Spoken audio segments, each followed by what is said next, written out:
सभी प्यारे प्यारे स्टूडेंट्स को हमारा प्यार भरा नमस्कार। आज हम आपके लिए एल्कोहल, फिनॉल और ईथर का पार्ट 5 लेकर के आएंगे, जिसमें बात करेंगे फिनॉल की रासायनिक गुणधर्म पर।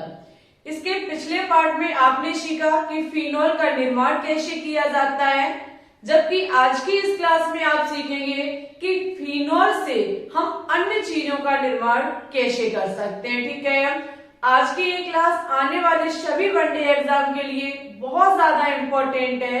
चाहे आप सीपी नेट की तैयारी करते हो, चाहे BHU, RUHS, nursing, AIIMS, pharmacy, paramedical, class 11-12 सभी के लिए बहुत ही इम्पोर्टेंट इस टाइम टॉपिक बोले या चैप्टर बोले चलाया जा रहा है सभी हमारे स्टूडेंट्स के लिए, क्योंकि एल्कोहल, फिनॉल और ईथर की अगर बात करें तो ये बहुत ज्यादा इम्पोर्टेंट चैप्टर है।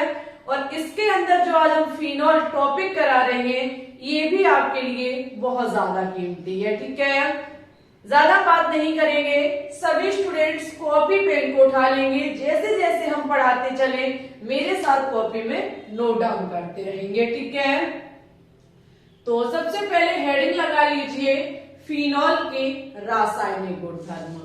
देखो, अगर हम इसके पिछले पार्टों की बात करें जहां आपने सीखा एल्कोहल के रासायनिक गुणधर्म, जिसमें हमने आपको सबसे पहले पढ़ाया था अम्लीय व्यवहार।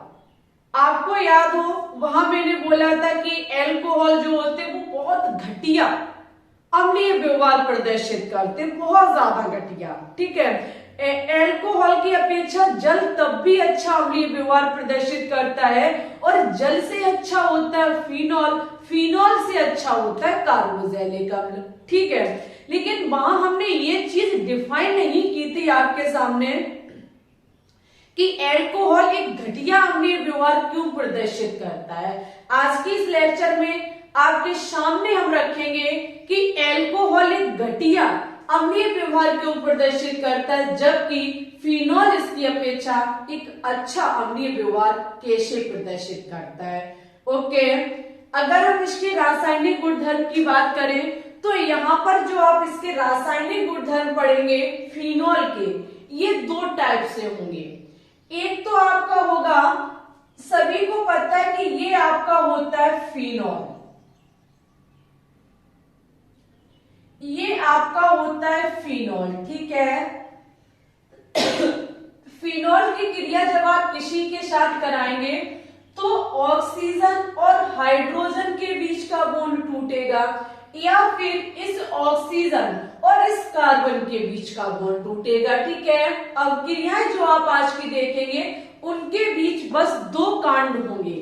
एक कांड पहला होगा कि ऑक्सीजन और हाइड्रोजन के बीच या तो बॉन्ड टूटेगा, या फिर ऑक्सीजन और कार्बन के बीच का बॉन्ड टूटेगा। ठीक है, बस इतना आपको बहुत ध्यान से चीजों को सीखना है, समझना है कि कहां किसके बीच बॉन्ड टूट रहा है। ओके, अच्छा, अब हम जो बात करेंगे वो बात करने वाले हैं अम्लीय व्यवहार पर। तो फिनॉल की रासायनिक गुणधर्म में पहली हेडिंग सभी स्टूडेंट्स लगाएंगे अम्लीय व्यवहार। एसिडिक नेचर, अम्लीय व्यवहार।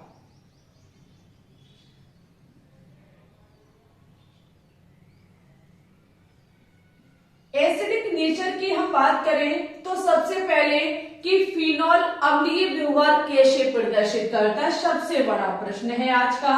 देखो, सभी को पता है कि फिनॉल जो है वो H+ देगा। क्या देगा? H+ देगा। और जब कोई भी यौगिक H+ देता है तो वो आपका अम्ल कहलाता है। ठीक है, ये OH में से H+ देगा, O- हो जाएगा, जहां हम कहेंगे फिनॉल एक अम्लीय पदार्थ है। ठीक है, अच्छी बात है, ये आपका फिनॉल है। क्या है? फिनॉल है। और फिनॉल जब H+ देता है तो ये आपका फिना ऑक्साइड कहलाता है। क्या कहलाता है? फिना ऑक्साइड आयन कहलाता है। ये बात क्लियर होती है कि फिनॉल एक हमारा अम्लीय पदार्थ होता है क्योंकि ये H प्लस डोनेट करता है, ठीक है, H प्लस देता है, ये अपने में से H प्लस लॉस करता है। लेकिन अगर हम फिनॉल की बात करें तो फिनॉल जो है, फिनॉल यहां पर आप एक चीज लिखेंगे, अम्लीयता का क्रम।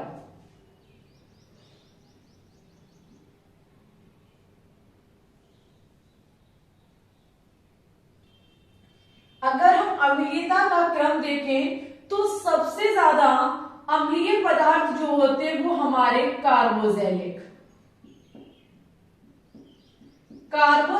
अम्ल होते हैं, ठीक है, कार्बोजेलिक अम्ल। इसके बाद आपका फिनॉल,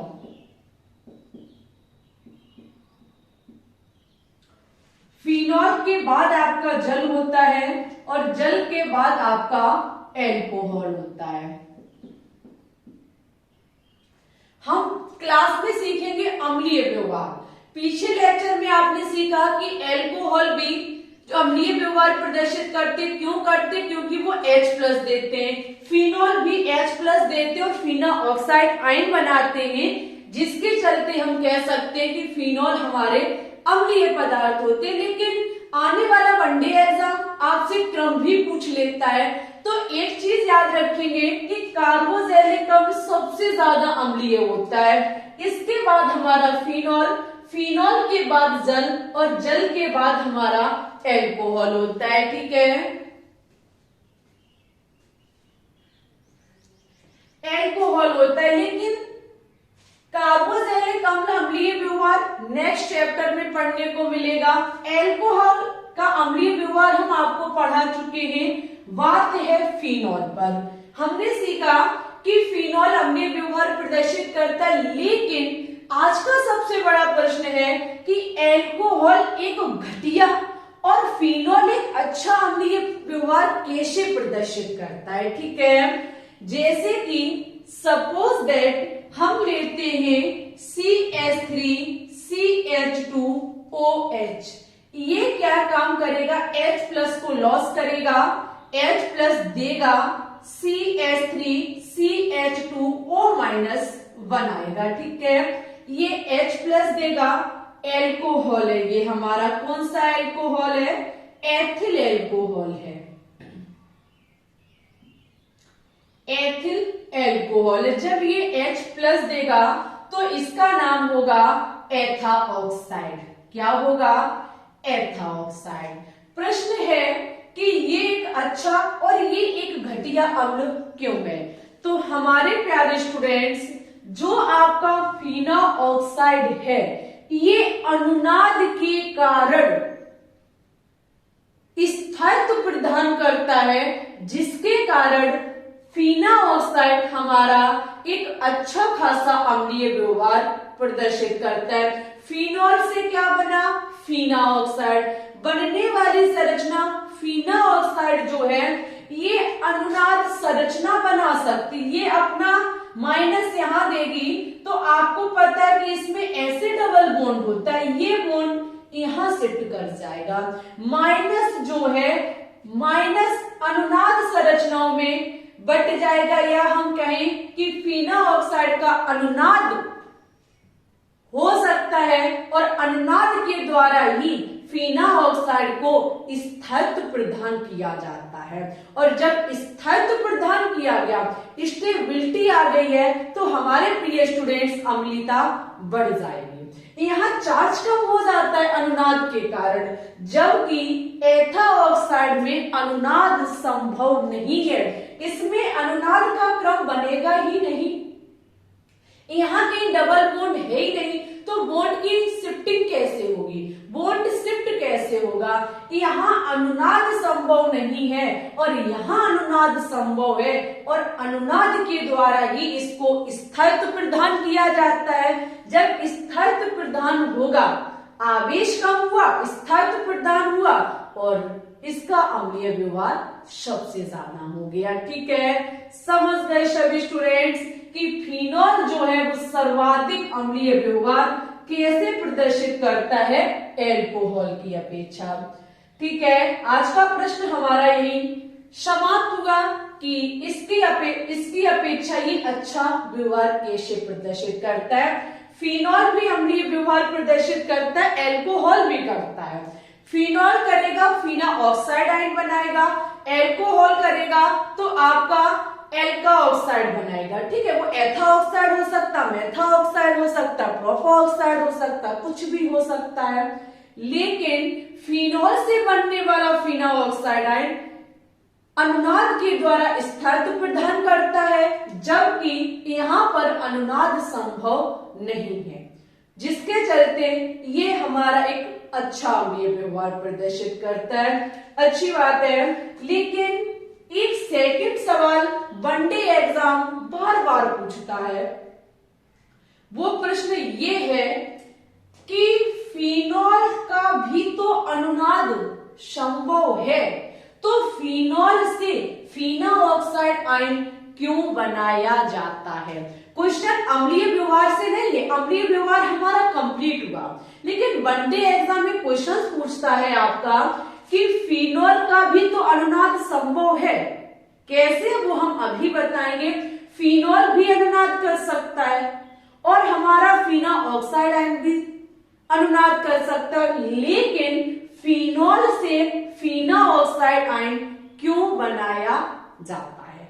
ठीक है, सबसे पहले हम फिनॉल और फिना ऑक्साइड आयन की अनुनाद को देखेंगे, उसके बाद हम तय करेंगे कि फिनॉल से फिना ऑक्साइड आयन क्यों बनाया जाता है। ओके, स्क्रीनशॉट लेते रहिए लगातार और जहां तक हो सके कॉपी में नोट डाउन करते रहिए हमारे साथ। ठीक है, आज की ये वीडियो और आने वाला ईथर वेरी इंपॉर्टेंट, ईथर को हम एक वीडियो में कंप्लीट करेंगे, ईथर के निर्माण और ईथर के रासायनिक गुणधर्म। अब मुझे जल्द से जल्द क्लासेस टॉपिक की फिनिश करानी है और हम लगातार आपके लिए मेहनत कर रहे हैं। अगर हम सबसे पहले हम एक तरफ लिखेंगे फिनॉल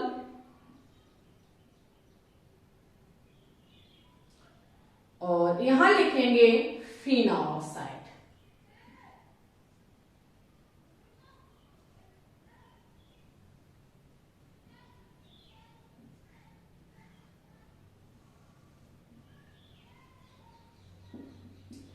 हम क्या देखने जा रहे हैं, दोनों का अनुनाद देखने जा रहे हैं। लेकिन आपसे हमारी एक रिक्वेस्ट है सभी प्यारे स्टूडेंट से कि आपको अनुनाद बनाना आना चाहिए।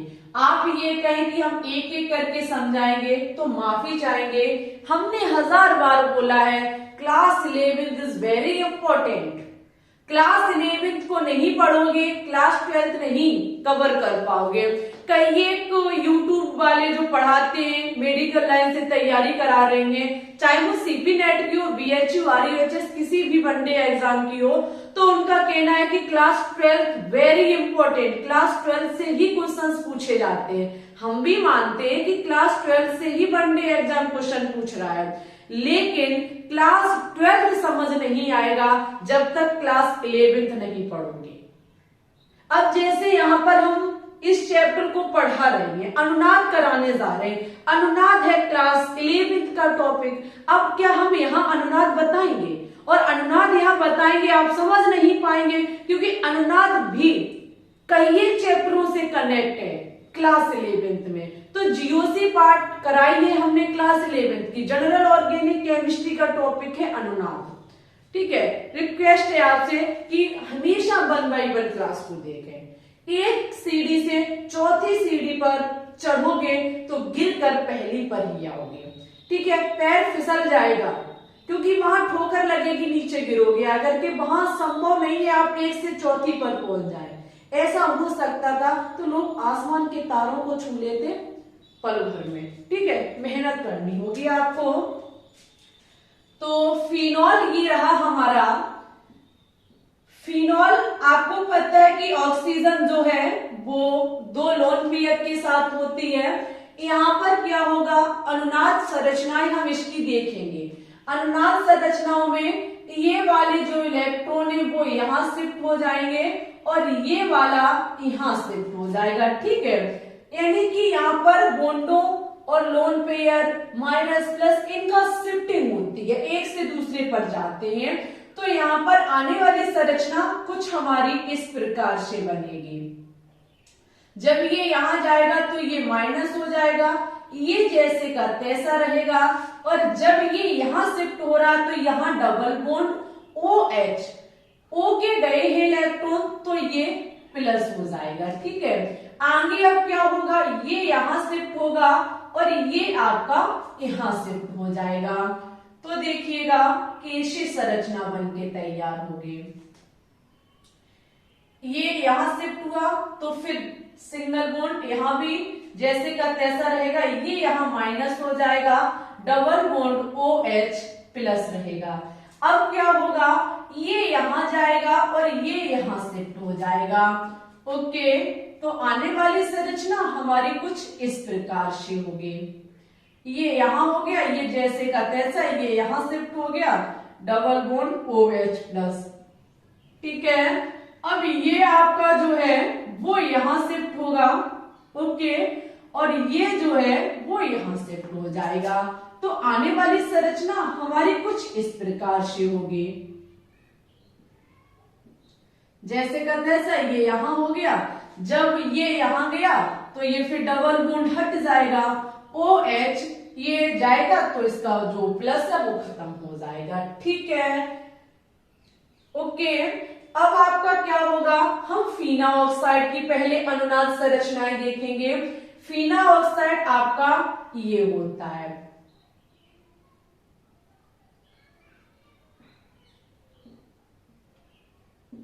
ये रहा फीना ऑक्साइड।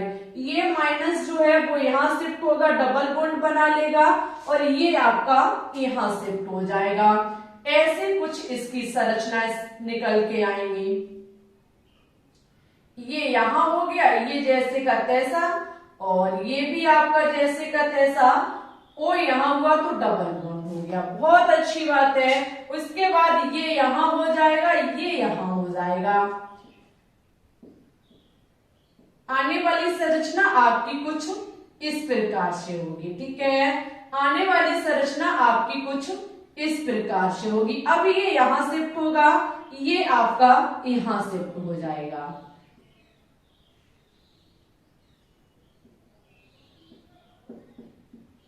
ओके, अब आपका ये यहां जाएगा और ये जो है वो पुनः यहां पहुंच जाएगा।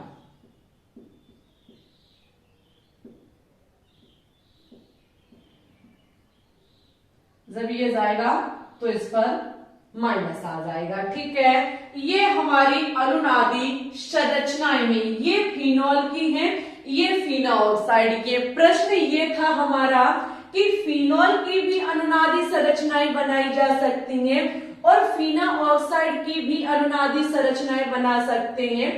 फिनॉल की एक बार हम अनुनाद संकर और देख लें, क्योंकि अभी आगे फिर आना है तो हम वहां इसकी दोबारा संरचनाएं नहीं बनाएंगे। डायरेक्ट फीना ऑक्साइड का संकर वहां पर हमें आवश्यकता पड़ेगी, तो एक बार इसका संकर भी देख लें। संकर का मतलब होता है कि जो चीज सभी में कॉमन हो। यहाँ पर ये ऋण सभी में कॉमन है। ठीक है, ये ऋण सभी में कॉमन है।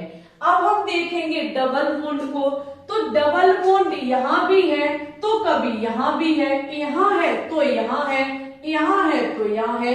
यानी कि जब हम इसकी अनुनादी संरचनाएं देखते हैं तो हर जगह कहीं ना कहीं डबल बॉन्ड आ रहा है, तो हम इसको ऐसे डॉट के रूप में बता देंगे कि हर जगह डबल बॉन्ड है।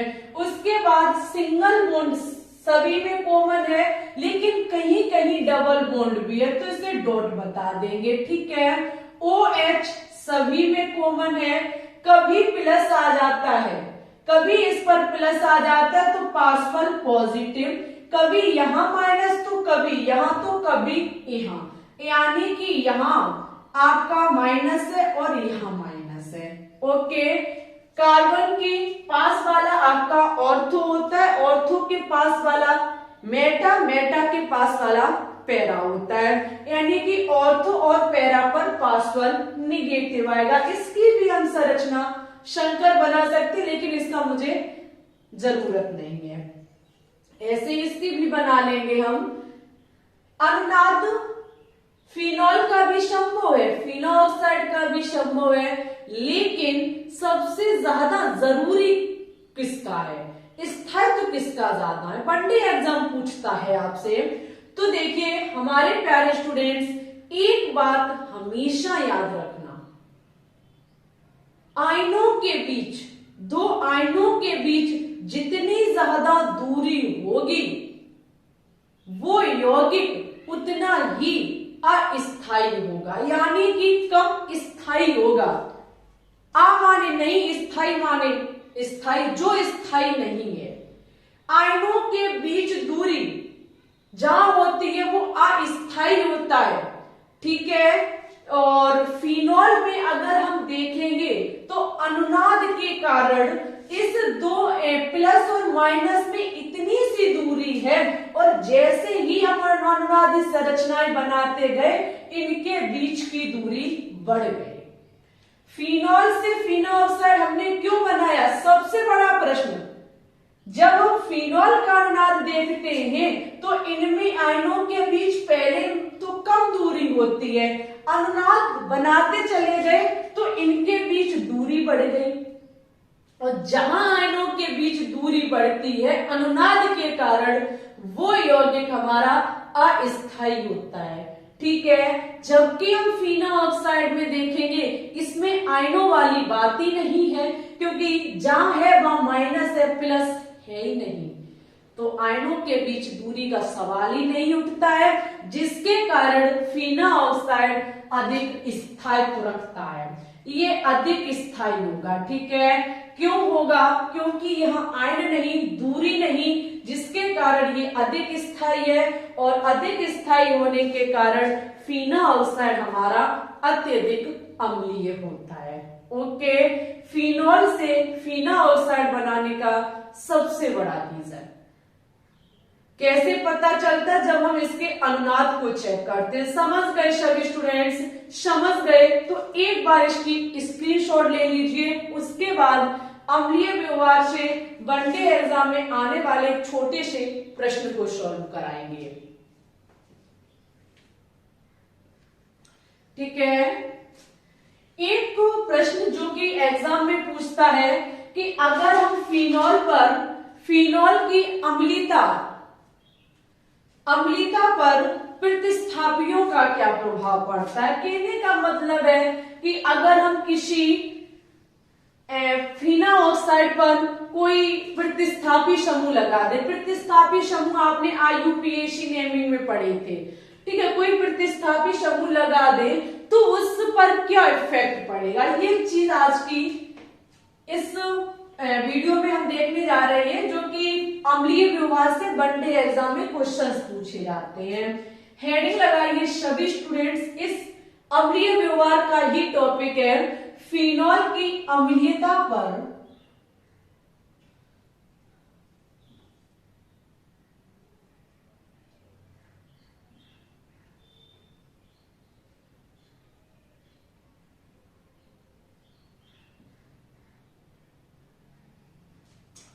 फिनॉल की अम्लीयता पर प्रतिस्थापियों का प्रभाव।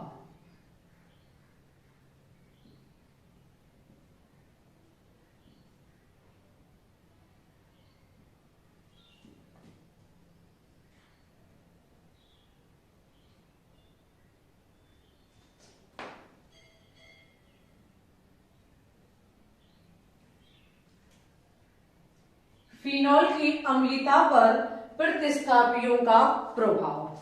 देखिए यहाँ पे आपको फिनॉल का मतलब क्या है, फिनॉल ऑक्साइड हम लेंगे, क्योंकि अम्लीय व्यवहार कब प्रदर्शित करेगा, जब फिनॉल H+ देगा। यहां पर देखो अगर हम फिनॉल की अम्लीयता को बढ़ाना चाहें, अगर हम फिनॉल की अम्लीयता को बढ़ाना चाहें तो वहां अगर हम प्रतिस्थापी समूह लगा दें तो अम्लीयता बढ़ती है या फिर घटती है, प्रश्न हमारा ये है। तो हमेशा याद रखना अगर हम फीना ऑक्साइड पर, जो हम यहां क्रम लिखने जा रहे हैं, अगर हम फीना ऑक्साइड आयन पर कोई प्रतिस्थापी समूह के रूप में हमारा -I या फिर -M प्रभाव वाला समूह होना चाहिए, ठीक है, प्लस वाला नहीं होना चाहिए। -I या फिर -M प्रभाव के कोई समूह को हम फीना ऑक्साइड आयन पर अटैच कर देते हैं, जोड़ देते हैं, तो इसका जो स्थैर्य होता है, इसका स्थैर्य जो होता है वो बढ़ जाता है। क्यों बढ़ जाता है? क्योंकि इन प्रभाव वाले समूह के लगने से इसका आवेश कम हो जाता है। क्या कम हो जाता है? आवेश कम हो जाता है। जब आवेश कम होता है तो सभी को पता है कि आवेश के कम होने से स्थैर्य यानी कि स्टेबिलिटी जो है वो बढ़ जाती है। स्थैर्य जो है वो आवेश का व्युत्क्रमानुपाती होता है। आवेश बढ़ेगा, स्थैर्य कम होगा, आवेश कम हुआ तो स्थैर्य बढ़ जाता है। और जब फीना ऑक्साइड आयन पर -I या फिर -M प्रभाव का कोई समूह लगा देते हैं, तो उसका आवेश कम हो जाता है। क्यों हो जाता है वो अभी हम समझाएंगे। जब आवेश कम हो गया तो फिर स्थायित्व बढ़ जाएगा। क्या बढ़ जाएगा? स्थायित्व बढ़ जाएगा, स्टेबिलिटी बढ़ जाएगी, जिसके चलते वो हमारा अम्लीय पदार्थ अधिक होगा, अम्लीयता बढ़ जाएगी।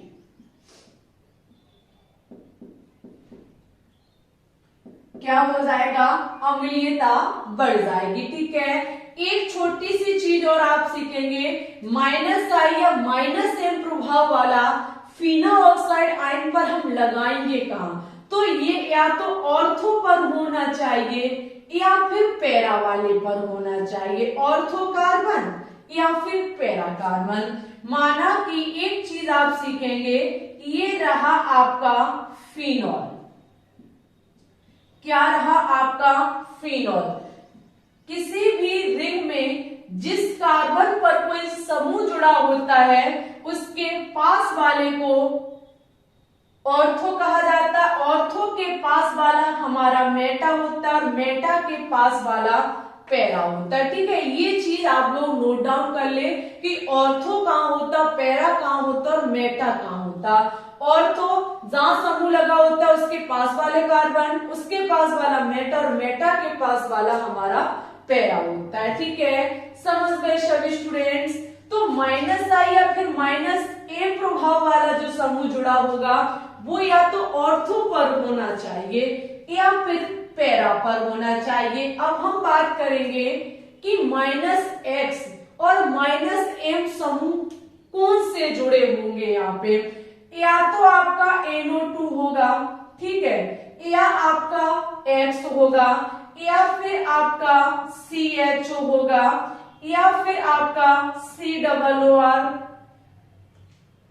ठीक है, COOR -I -M प्रभावी तो ये दर्शाता है, या फिर आपका -CN। ठीक है, इनमें से अगर कोई भी समूह फीना ऑक्साइड के ऑर्थो और पैरा पर लगा हुआ है तो ये आवेश को कम करेंगे। आवेश को अगर कम करेंगे तो स्थैर्य को बढ़ाएंगे।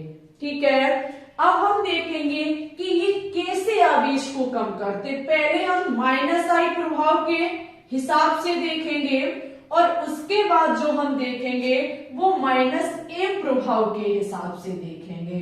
ठीक है हमारे प्रिय स्टूडेंट्स, ये रहा हमारा फीना ऑक्साइड।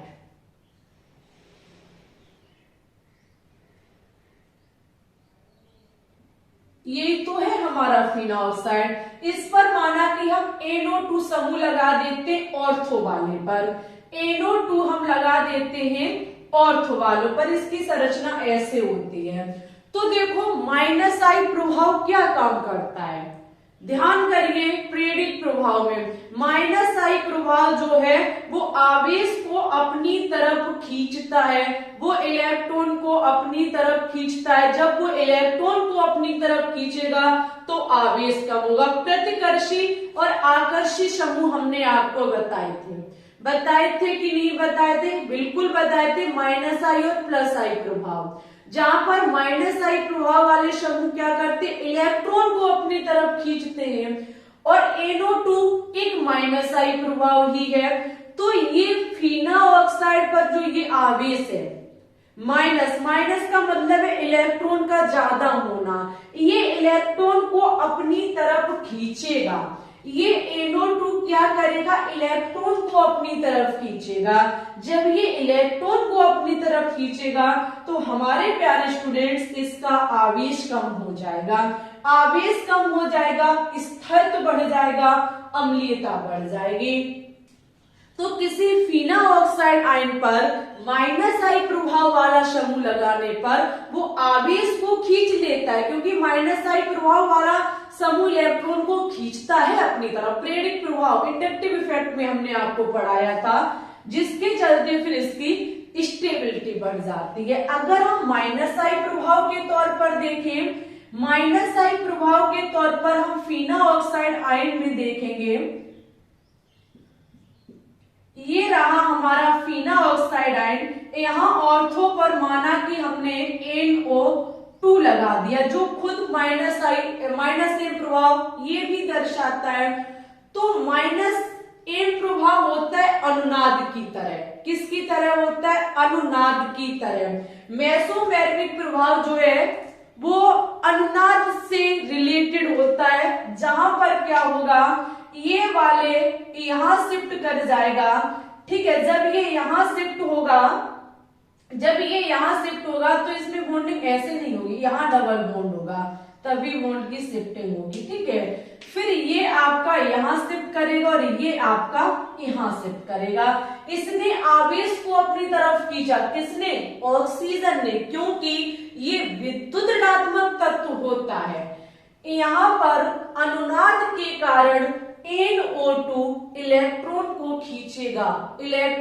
खींचेगा, इसका आवेश कम होगा, आवेश कम होगा तो स्थायित्व बढ़ जाएगा।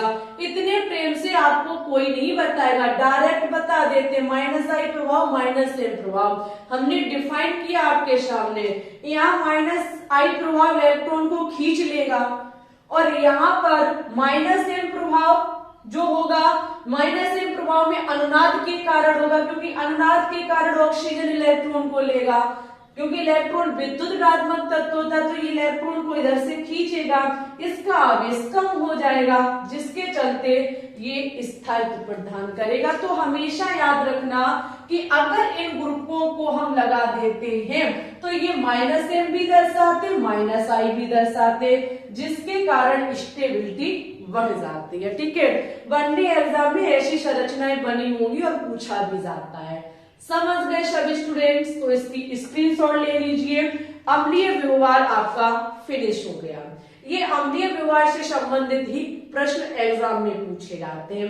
अब हम नेक्स्ट देखेंगे फिनॉल की क्रिया और किसके साथ कराई जा सकती है। लीजिए स्क्रीनशॉट। अब हम देखेंगे सेकेंड रिएक्शन फिनॉल की धातु से अभिक्रिया। अभी आपने जो देखी थी वो थी अम्लीय व्यवहार।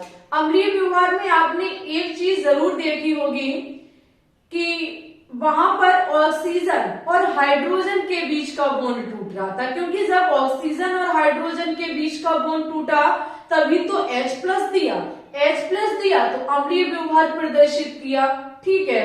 ऐसे ही जब फिनॉल की हम धातु से अभिक्रिया कराएंगे तो यहाँ पर भी ऑक्सीजन और हाइड्रोजन के बीच का बॉन्ड टूटेगा।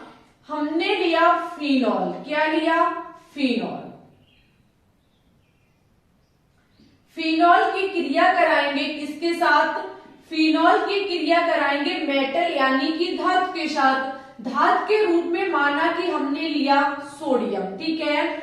आपको पता है कि फिनॉल हमारा क्या होता है, एसिड होता है, एक अम्ल होता है। अम्ल जब धातु के साथ क्रिया करता है, अम्ल जब धातु के साथ क्रिया करता है तो लवण बनाता है और हाइड्रोजन गैस हमारी बाहर निकलती है। तो यहाँ भी ऐसा ही होगा। ये है आपका अम्ल, ये धातु के साथ क्रिया कर रहा है तो हाइड्रोजन गैस यहां से बाहर निकलेगी। लवण जो आपका बनेगा वो होगा क्या, सोडियम H को हटा देगा, जहां ऑक्सीजन और हाइड्रोजन के बीच का बॉन्ड टूटेगा Na जाकर के लग जाएगा। ठीक है, बनने वाला आपका उत्पाद सोडियम फीना ऑक्साइड होगा। ये आपका क्या होगा, सोडियम फीना ऑक्साइड।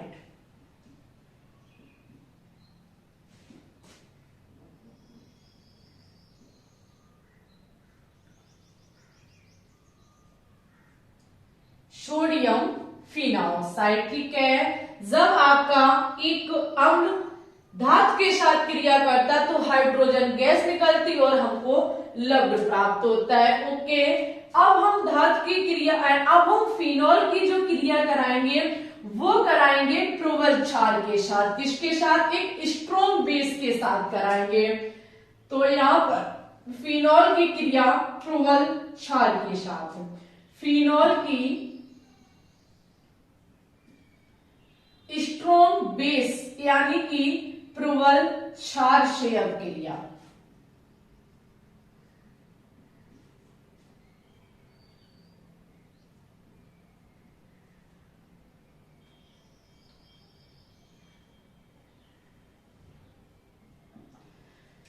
प्रबल क्षार से अब क्रिया देखो कैसे होगी। हम क्या काम करेंगे, फिनॉल को लेंगे, ये रहा हमारा फिनॉल, ये क्रिया करेगा प्रोवल क्षार यानी कि स्ट्रॉन्ग बेस। स्ट्रॉन्ग बेस के रूप में या तो हम सोडियम हाइड्रोक्साइड ले लें या फिर हम पोटेशियम हाइड्रोक्साइड ले लें। ठीक है, माना कि हमने प्रबल क्षार सोडियम हाइड्रोक्साइड लिया, इसकी जब क्रिया कराई, आपको एक चीज बहुत बेसिक चीज है, क्लास 10th की बात है, जब एक अम्ल जब क्षार के साथ क्रिया करता है तो हमेशा याद रखना लवण बनता है और आपका जल बाहर निकलता है। तो आप देखेंगे ये है आपका अम्ल जो क्रिया कर रहा है क्षार के साथ, क्योंकि फिनॉल एक अम्ल होता है, ये पहले ही साबित हम कर चुके हैं।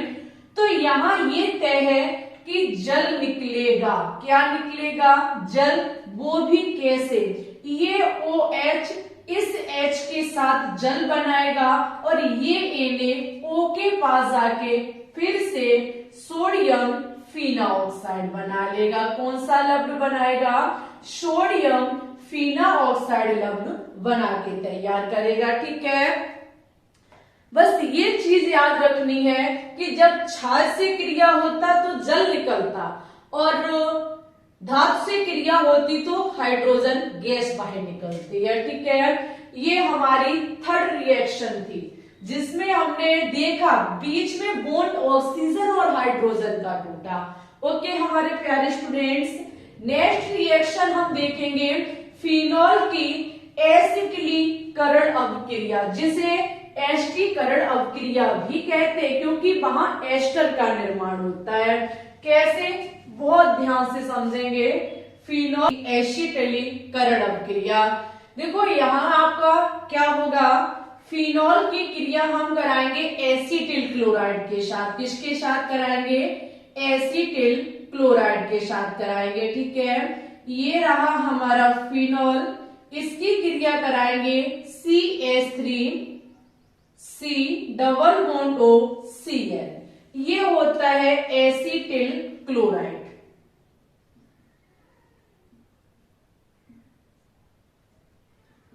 एसिटिल क्लोराइड के साथ क्रिया करते हैं तो ये आपका H इस Cl के साथ मिलकर के HCl बना लेता है। क्या बना लेता है, HCl बना लेता है।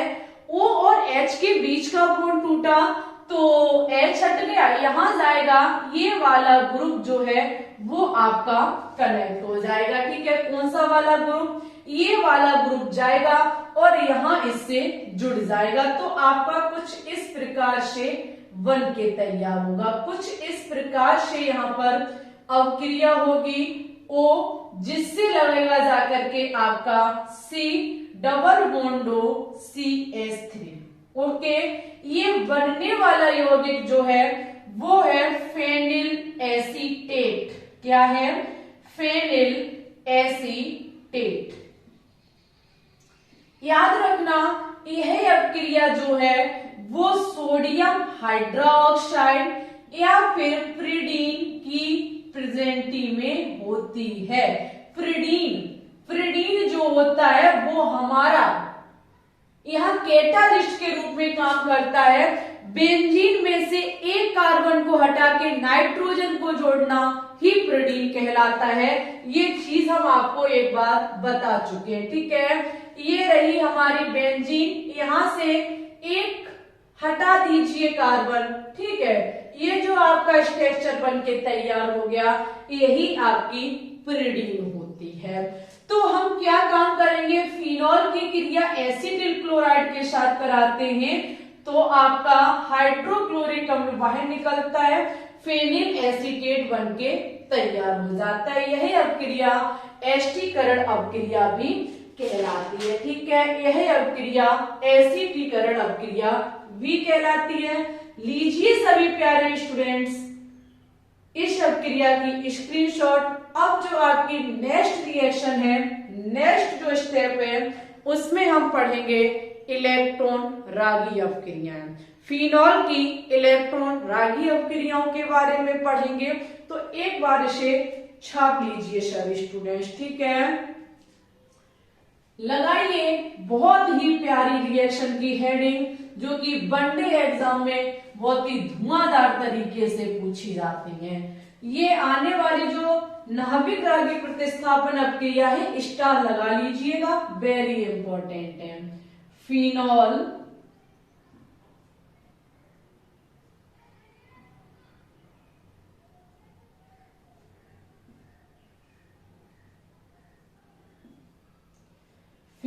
की इलेक्ट्रॉन रागी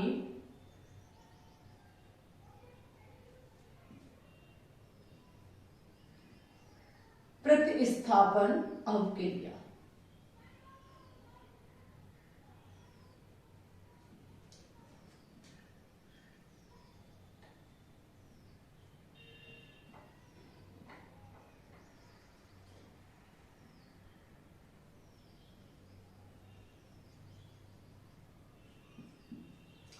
फिनॉल की इलेक्ट्रॉन रागी प्रतिस्थापन अपक्रिया। इलेक्ट्रॉन रागी भाई हम कहीं एक बार बता चुके हैं, जो इलेक्ट्रॉन से प्यार करते हैं, जो इलेक्ट्रॉन से प्यार करते हैं वो इलेक्ट्रॉन रागी कहलाते हैं। और इलेक्ट्रॉन से प्यार कौन करेगा? इलेक्ट्रॉन का मतलब है माइनस।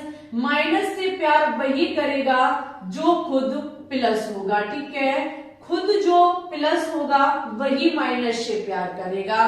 तो इलेक्ट्रॉन रागी का मतलब है कि ऐसे हमारे कोई भी आयन तत्व यौगिक जो प्लस है, ओके, वो ही इलेक्ट्रॉन रागी कहलाते हैं। क्यों? क्योंकि वो इलेक्ट्रॉन से प्यार करेंगे जब खुद प्लस होंगे तब।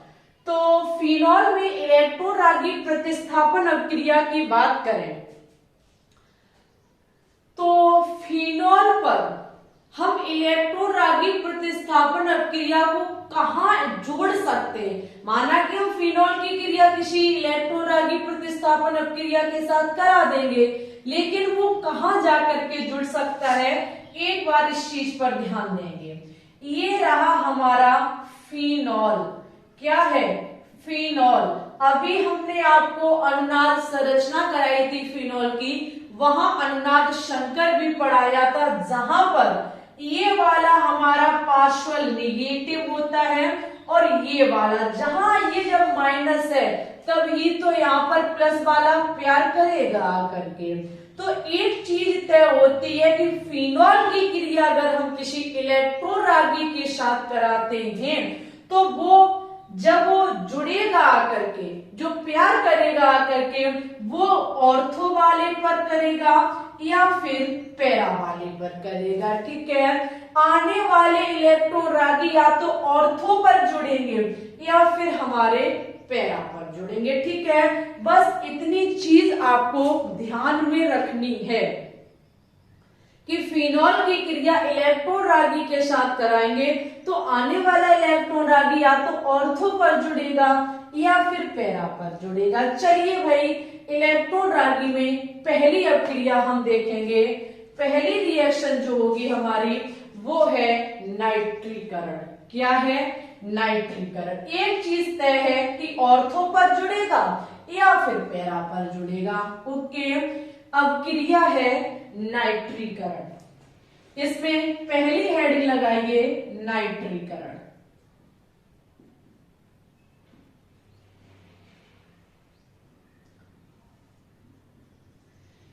यहां पर देखिए क्या होता है। हम क्या काम करेंगे? फिनॉल की क्रिया कराएंगे। यहां पर ये रहा हमारा फिनॉल। फिनॉल जो क्रिया करेगा वो करेगा HNO3, क्योंकि नाइट्रिक अम्ल होता है।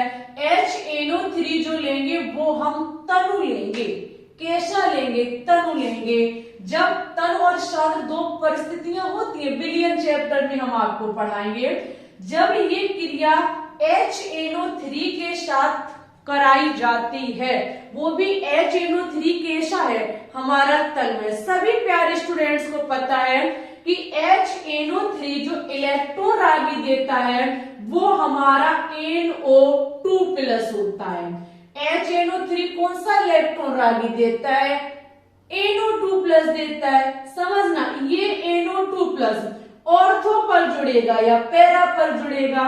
अब क्रिया सांद्र सल्फ्यूरिक अम्ल की प्रेजेंटी में होगी। सांद्र सल्फ्यूरिक अम्ल कैटालिस्ट के रूप में काम करेगा। तो तनु नाइट्रिक अम्ल हमें NO2+ नाइट्रिक अम्ल देता है, प्लस है। समझना, ये ऑर्थो पर और पैरा पर जुड़ सकता है। तो एक बार हम इसे ऑर्थो पर जोड़ देंगे, एक बार इसको हम पैरा पर जोड़ देंगे। ये रहा ऑर्थो पर और दूसरी बार में हम पैरा पर जोड़ देंगे। कहां जोड़ देंगे? पैरा पर जोड़ देंगे। एक बस चीज तय है कि फिनॉल जब इलेक्ट्रॉन रागी के साथ क्रिया करता है तो बस इतना होता है कि आपका जो बनने वाला उत्पाद है वो या तो ऑर्थो पर बनेगा या फिर आपके पैरा पर बनेगा। आप कहेंगे ये इलेक्ट्रॉन रागी प्रतिस्थापन कैसे है? ऐसे है प्यारे स्टूडेंट्स, जहां पर ये NO2 जुड़ा है वहां से H निकला, H+ होता है। NO2 भी क्या होता है? प्लस होता है। एक प्लस दूसरे प्लस को हटा रहा है, जो प्लस होता है वो इलेक्ट्रॉन रागी होता है। तो एक प्लस ने दूसरे प्लस को हटाया, या छोटी सी तरीके से हम आपको बताएं तो एक इलेक्ट्रॉन रागी ने दूसरे इलेक्ट्रॉन रागी को हटाया, जिसके थ्रू हम कह सकते हैं कि इलेक्ट्रॉन रागी प्रतिस्थापन क्रिया है हमारे। तो बनने वाला उत्पाद ऑर्थो पर है। कहां पर है? ऑर्थो पर है। हम कहेंगे ये ऑर्थो का उत्पाद है, ये हमारा ऑर्थो उत्पाद है और ये हमारा पैरा का उत्पाद है। किसका उत्पाद है? पैरा का उत्पाद। इतना बस ध्यान में रखना कि अगर हम इलेक्ट्रॉन रागी के साथ किसकी क्रिया करा रहे हैं? फिनॉल की क्रिया करा रहे हैं, तो आने वाला इलेक्ट्रॉन रागी ऑर्थो पर जुड़ेगा या फिर पैरा पर जुड़ेगा। ठीक है, उत्पाद हमें ऑर्थो और पैरा के मिलेंगे। ठीक है, अगर हम यहां इनके नाम देखेंगे कि नाम क्या होंगे, तो आप लोग इसके नाम भी लिख लीजिए कि इसके नाम क्या होंगे। इसके नाम क्या होंगे? तो ये है हमारा ओ नाइट्रोफिनॉल, क्योंकि ऑर्थो को ओ लिखा जाता है। ओ नाइट्रो, नाइट्रो समूह जुड़ा हुआ है और ये फिनॉल है। ओके, और ये आपका पी नाइट्रोफिनॉल है। क्या है? P nitrophenol. समझ गए सभी स्टूडेंट्स? कब? जब हमने तब HNO3 लिया। अब हम क्या काम करेंगे? आप फिनॉल को ही लेंगे। फिनॉल की क्रिया शांद्र नाइट्रिक अम्ल के साथ कराएंगे। नाइट्रिक अम्ल जो है वो कैसा है, शांद्र है। शांद्र ले या तनुदे ले, आपको जो इलेक्ट्रोरागी ये नाइट्रिक अम्ल देगा वो NO2+ ही होगा। ठीक है, NO2+ के साथ हम क्या काम करेंगे, फिनॉल की प्रोसेस को आगे बढ़ाएंगे। जब हम सांद्र नाइट्रिक अम्ल लेते हैं तब भी ये NO2+ इलेक्ट्रोरागी देता है, लेकिन यहाँ ये बिल्कुल फुल तरीके से देता है, धुआंधार तरीके से देता है। आइए ले जाइए, आइए ले जाइए, कोई दिक्कत वाली बात नहीं है, जिसके चलते यहां से निकलने वाला NO2 जहां जहां ऑर्थो पार्ट है वहां मां जुड़ेगा, जहां जहां पैरा पार्ट है वहां मां जुड़ेगा। किसके, अगर हम सांद्र लेते हैं तो तनु लेने पर ऑर्थो पैरा पर जुड़ेगा, लेकिन सांद्र लेने पर एक ही बार में हर जगह जुड़ जाएगा। ठीक है, लेकिन जुड़ेगा ऑर्थो पैरा पर ही, ऑर्थो पर भी जुड़ जाएगा और पैरा पर भी जुड़ जाएगा। जहां जहां ऑर्थो है, जहां जहां पैरा है, हर जगह आपका NO2 जुड़ जाएगा जब सांद्र नाइट्रिक अम्ल लेंगे। ठीक है, बनने वाला जो उत्पाद है हमारा, इसका नाम 2,4 2,4,5 नहीं 1 2 3 4 5 6 ट्राई नाइट्रोफिनॉल होगा। क्या होगा, नाइट्रोफिनॉल।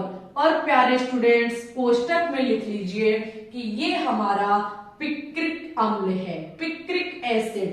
क्या है हमारा पिक्रिक अम्ल, जो खूब एग्जाम में हर तरीके से पूछा जाता है। पिक्रिक अम्ल का निर्माण कब हुआ, जब हमने फिनॉल की क्रिया शांद्र नाइट्रिक अम्ल के साथ कराई, तब हमारा पिक्रिक अम्ल बनके तैयार होता है। ठीक है, ये है फिनॉल की नाइट्रीकरण अवक्रिया। समझ गए सभी स्टूडेंट, सांद्र लेने पर क्या होता है और तनु लेने पर क्या होता है। ले लीजिए स्क्रीनशॉट। इसके बाद इलेक्ट्रोरागी प्रतिस्थापन अवक्रिया में नेक्स्ट हेडिंग देखेंगे। ओके, ये नाइट्रीकरण हो गया। अब हम देखेंगे सल्फोनीयकरण। क्या देखेंगे, सल्फोनीयकरण।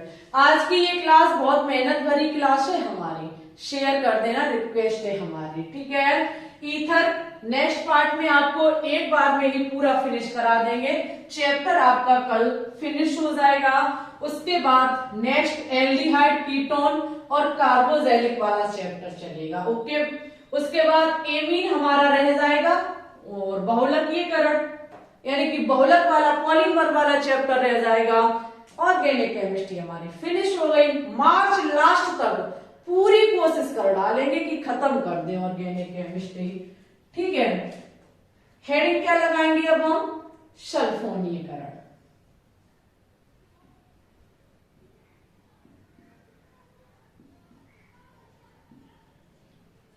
हेडिंग है सल्फोनीयकरण। सल्फोनीयकरण में देखो बहुत अच्छा कांड होता है। कैसे, सल्फोनीयकरण में हम क्या काम करेंगे, फिनॉल लेंगे। क्या लेंगे, फिनॉल लेंगे। फिनॉल की क्रिया किसके साथ कराएंगे, सल्फ्यूरिक अम्ल के साथ कराएंगे। किसके साथ कराएंगे, H2SO4 के साथ कराएंगे। जब ये क्रिया किसके साथ कराई जाती है, H2SO4 के साथ कराई जाती है, तो ये आपका सांद्र सल्फ्यूरिक अम्ल है। कैसा सल्फ्यूरिक अम्ल है, सांद्र सल्फ्यूरिक अम्ल है।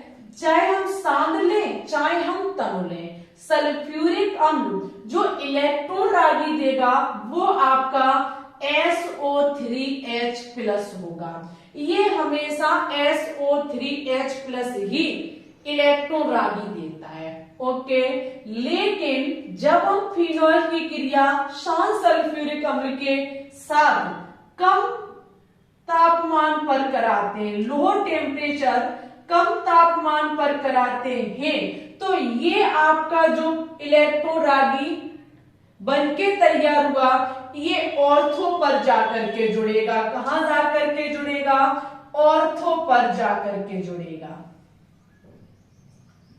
आपका कम तापमान लेने पर H2SO4 से जो इलेक्ट्रॉन रागी हमें मिलता है वो आपका ऑर्थो पर जाकर के जुड़ेगा। ठीक है, अभी हम बताएंगे कि कितना कम तापमान। और अगर हम फिनॉल की क्रिया सांद्र सल्फ्यूरिक अम्ल के ही साथ कराएं, किसके सांद्र ही सल्फ्यूरिक अम्ल लें और SO3H प्लस ये इलेक्ट्रॉन रागी देगा, लेकिन यहाँ पर हाई टेम्परेचर यानी कि अभिक्रिया आपकी अधिक तापमान पर। अगर हम हाई टेम्परेचर पर क्रिया करा दें तो इसका जो इलेक्ट्रॉन रागी निकलेगा वो पैरा पर जुड़ेगा जाकर के। कहां जुड़ेगा? जाकर के पैरा पर जाकर के जुड़ेगा। ठीक है, ये चीज आप लोग ध्यान में रखेंगे। जब कम लेंगे, कम का मतलब है 15 से 20 डिग्री, 15 से 20 डिग्री लेंगे तो कम तापमान, और लगभग हम 100 लेंगे तो आपका अधिक तापमान। अगर 100 है तो मान लीजिएगा कि पैरा पर जुड़ेगा जाकर के, और 15 से 20 के बीच टेम्परेचर लेते और फिनॉल की क्रिया शांत सल्फ्यूरिक अम्ल के साथ कराते हैं तो यहाँ आपका किस पर जुड़ेगा जाकर के? ऑर्थो पर जुड़ेगा जाकर के। ठीक है, ये वेरी इंपॉर्टेंट रिएक्शन है वनडे एग्जाम के लिए। ओके, पर जुड़ेगा ऑर्थो और पैरा पर ही। इसका नाम लिख लीजिए, ये है आपका 2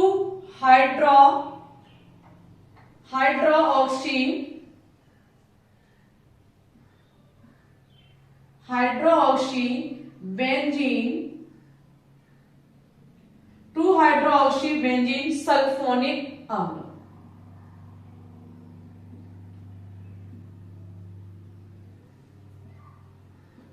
सल्फोनिक अम्ल, और ये है आपका 4 हाइड्रोऑक्सी बेंजीन सल्फोनिक अम्ल।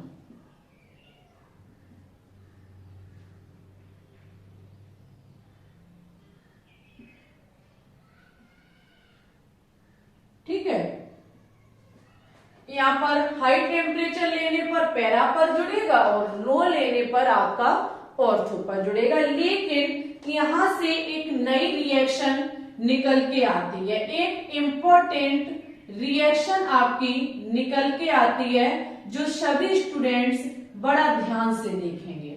नई रिएक्शन क्या निकल के आती है? इस वाले या फिर इस वाले, हम किसी को भी उठा के देख लें। कहने का मतलब है अगर सांद्र HNO3 ले, हम क्या ले? सांद्र नाइट्रिक अम्ल लें और इसके साथ हम क्रिया करा दें या हम इसके साथ क्रिया करा दें तो सांद्र नाइट्रिक अम्ल इतना खतरनाक होता है कि वो SO3H को हटा करके हर ऑर्थो पैरा पर खुद जुड़ जाएगा। अगर हम क्या काम करें, इसमें से इसी को माना कि ले लें, ये इंपॉर्टेंट रिएक्शन है। माना कि हमने SO3H ये ले लिया, इसकी क्रिया शांत नाइट्रिक अम्ल के साथ करा दी। किसके साथ करा दी? शांत नाइट्रिक अम्ल के साथ करा दी। तो ये इतना खतरनाक होता है कि SO3H को प्रतिस्थापित करके खुद जुड़ जाएगा। ये क्या काम करेगा? HNO3 से NO2 प्लस जाएगा और ऑर्थो पैरा पर जुड़ जाएगा। कब? जब हम SO यानी कि 2 हाइड्रोऑक्सी बेंजीन सल्फोनिक अम्ल ले लें, चाहे 4 ले लें, चाहे 6 ले लें, इसके लेने पर ये इतना खतरनाक होता है कि SO3H को प्रतिस्थापित कर देता है। ठीक है, और हर जगह अपना जो हक है वो जमा लेता है। समझ गए सभी स्टूडेंट्स? ये होती है हमारी सल्फोनीयकरण अभिक्रिया। नेक्स्ट आपकी रिएक्शन बची हुई है हैलोजनीयकरण। एक बार जरा इसकी स्क्रीनशॉट ले लीजिए। ठीक है, नेक्स्ट रिएक्शन देखेंगे हैलोजनीयकरण। सभी इंपॉर्टेंट रिएक्शन है भाई।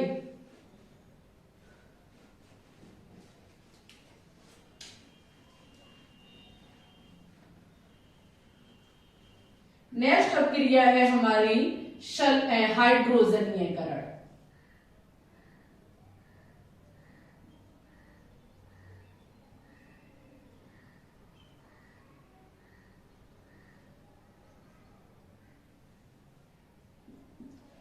हाइड्रोजनीयकरण अभिक्रिया में क्या होता है आपके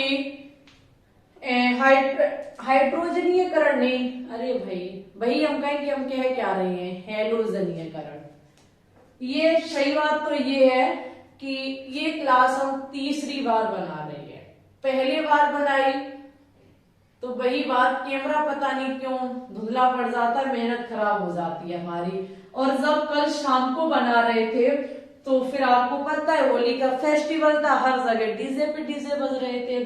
क्लास बना ली 27-28 मिनट की बना चुके थे हम, तब तक डीजे स्टार्ट हो गया, क्लास को वहीं ऑफ करना पड़ा। अब ये मॉर्निंग वीडियो आज बनाई, शाम को अपलोड की है। सही बता रही हूँ, तीसरी क्लास है हमारी। परेशान हो चुकी हूँ, इस होली के फेस्टिवल ने तो 2-3 दिन बर्बाद कर दिए, बट कोई बात नहीं, फेस्टिवल भी एंजॉय करना होता है। यहाँ पर है हमारी अभिक्रिया हैलोजनीयकरण। हेडिंग लगाइए हैलोजनीयकरण। हैलोजनीयकरण में क्या होता है, फिनॉल की क्रिया हम किसी हैलोजन परिवार के तत्व के साथ कराएंगे। देखना सभी स्टूडेंट्स बहुत ही ध्यान से, जब हम फिनॉल की क्रिया Br2 के साथ कराएंगे, किसके साथ कराएंगे, Br2 के साथ कराएंगे, यानी कि ये हैलोजन के साथ हम कराएंगे। तो यहाँ पर एक चीज याद रखना, हम यह अभिक्रिया किसी अम्ल की उपस्थिति में, जैसे कि अम्ल के रूप में हम क्या काम करें, जल की उपस्थिति में करा रहे हैं। यह अभिक्रिया हम क्या काम करेंगे, जल की उपस्थिति में कराएंगे। जब फिनॉल की क्रिया जल की उपस्थिति में कराते हैं हैलोजन परिवार के तत्व के साथ, तो यहाँ पर Br+, क्योंकि Br2 का मतलब क्या है, एक प्लस है और एक आपका Br- है, तो यहां से कौन सा पार्ट जाएगा, Br+ जाएगा, जो इलेक्ट्रॉन रागी होगा। जब फिनॉल की क्रिया जल की उपस्थिति में Br2 से कराते हैं तो यहाँ Br+ भरपूर तरीके से निकलते हैं, धड़ाधड़ करके निकलते हैं और हर ऑर्थो और पैरा वाले जगह पर लग जाते हैं जाकर के। ठीक है, जल की प्रेजेंटी में, किसकी प्रेजेंटी में, जल की प्रेजेंटी में। ठीक है, हर ऑर्थो और पैरा पर जाकर के आपका Br लग जाता है, हर ऑर्थो और पैरा पर जब हम जल की उपस्थिति में कराते हैं। यही फिनॉल की क्रिया, इसी फिनॉल की क्रिया हम क्या काम करें, Br2 के साथ ही कराएं, लेकिन यहाँ पे या तो हम क्रिया करा दें कार्बन टेट्राक्लोराइड की प्रेजेंटी में, या क्रिया करा दें हम CHCl3 क्लोरोफॉर्म की प्रेजेंटी में। तो यहाँ पर आपका या तो ऑर्थो पर Br जाके लगेगा या आपके पैरा पर जाके Br लगेगा, क्योंकि ये यहाँ पर जो कैटालिस्ट के रूप में काम कर रहे हैं ये अध्रुवीय हैं, जिसके चलते एक बार हमारा ऑर्थो पर और दूसरी बार हम पैरा पर लगा के दिखाएंगे। ठीक है, ऑर्थो पर आपका Br या फिर आपका पैरा पर,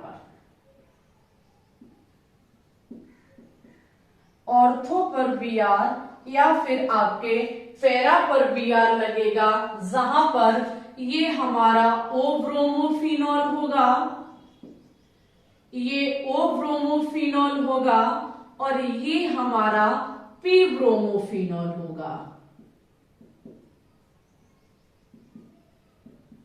ठीक है, अगर हम इसका नाम देखें तो इसका नाम है 2,4,6 ट्राइब्रोमोफिनॉल।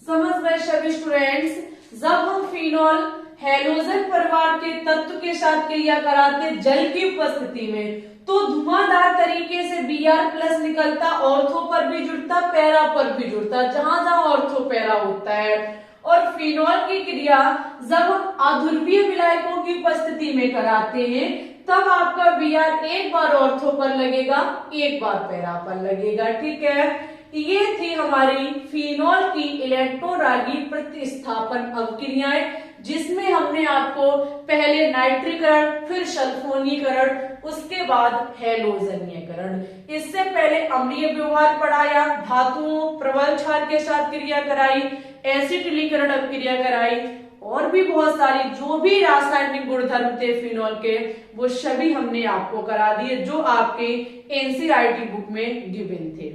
ठीक है, इसके अंदर आपको वनडे एग्जाम में क्वेश्चंस नहीं मिलेगा अगर फिनॉल के रासायनिक गुणधर्म से पूछा जाता है। नेक्स्ट लेक्चर आपको ईथर और ईथर के रासायनिक गुणधर्म से मिलेगा। कल आपका ये चैप्टर फिनिश हो जाएगा। ठीक है, और इस टाइम मॉर्निंग आपके हेलो एल्केन और हेलो एरिन से हम मॉक टेस्ट करा रहे हैं। इसके बाद इसी चैप्टर का नंबर आने वाला है। ओके, तब तक नेक्स्ट चैप्टर फिनिश हुए जा रहे हैं, तो चैप्टर फिनिश होते जाएंगे, मॉक टेस्ट आपके बढ़ते जाएंगे। सभी प्यारे स्टूडेंट से हमारी रिक्वेस्ट है कि डेली सुबह 6 बजे लाइव स्ट्रीम में जरूर आया करें अगर वनडे एग्जाम में बेस्ट स्कोर करना चाहते हैं तो। ठीक है, बहुत मेहनत के साथ सुबह 6 बजे की लाइव स्ट्रीम दी जाती है, जरूर आया करें। आज की इस वीडियो को आपने आज की इस वीडियो में आपने क्या सीखा, क्या नहीं सीखा, कुछ ऐसी चीज जो समझ में नहीं आई, आप कमेंट बॉक्स में लिख सकते हैं, हम आपके कमेंट का रिप्लाई करेंगे।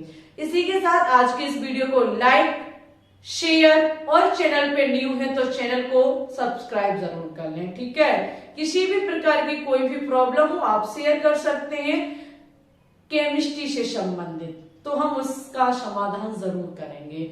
टेलीग्राम चैनल जरूर से ज्वाइन कर लें, क्लास को जैसे ही अपलोड करते सबसे पहले वही शेयर करते हैं। ठीक है, तो फिर ठीक है, आज के लिए बस इतना ही। मिलते हैं कल सुबह 6 बजे की लाइव स्ट्रीम में मिलेंगे। हेलो एल्केन और हेलो एरिन से क्वेश्चंस लेकर के आएंगे। आज उसी का मॉक टेस्ट हुआ था, कल भी होगा, उससे लगभग 50 क्वेश्चंस हम कराएंगे। ओके, चलते हैं, आज के लिए बस इतना ही रखते हैं। अपना ख्याल रखना, अच्छे से पढ़ना, आगे बढ़ना, ऊंचाइयों को छूना। ओके, मेहनत करते रहिए, सफलता जरूर मिलेगी। सभी हमारे प्यारे स्टूडेंट्स को ऑल द बेस्ट।